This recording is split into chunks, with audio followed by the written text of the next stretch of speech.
Hi, hello. Welcome to my video tutorial, and my topic is all about L'Hopitals rule. We are solving limits using L'Hopitals rule. So what is L'Hopitals rule? It tells us that if we have an indeterminate form 0 over 0 and infinite over infinite, all we need to do is to differentiate the numerator and then differentiate the denominator, and then we will take the limit. So I will show you my example on how to solve limits using L'Hopitals rule. Okay, now we are solving limits using L'Hopitals rule. So here an example: limits e to the power of x minus 1 over x squared, where x stands 0. And before that, I have here an example how to get or how to use L'Hopitals rule. So limits equals f of x over g of x, where x stands to a. And now we can solve such limits using L'Hopitals rule, but we have two conditions. So first condition is x should stands or will have a value of a, and f of x should stands for 0 and g of x stands for 0, where we have here indeterminate. Okay, so we have here f of x should stands to 0 and g of x stands to 0 also. So we have here indeterminate or indeterminants of 0 over 0. And then second condition, limits f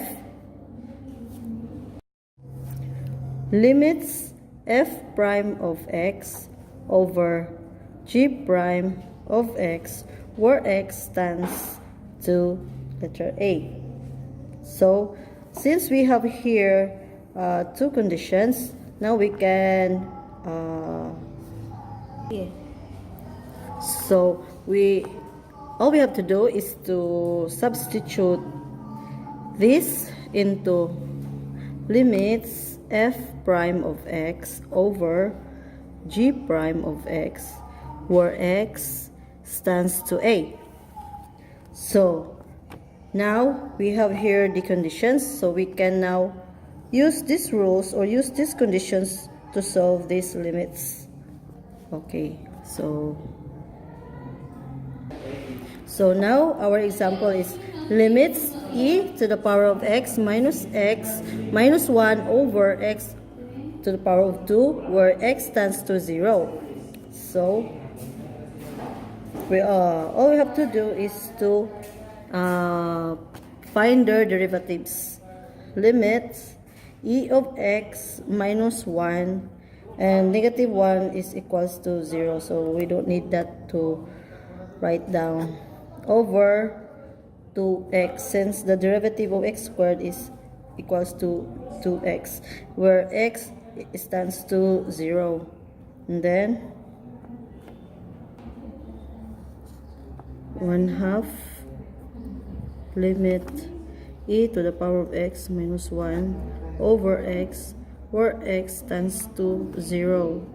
So 1/2 limits e to the power of x over 1, where x stands to 0. Then 1/2 limit e to the power of x equals 1/2 times e, since our x is equivalent to 0, where x stands to 0. So the answer is 1/2. So that's it. Thank you. And since you have seen my examples and video tutorial, hope you like it, and please hit heart and react and share. Thank you.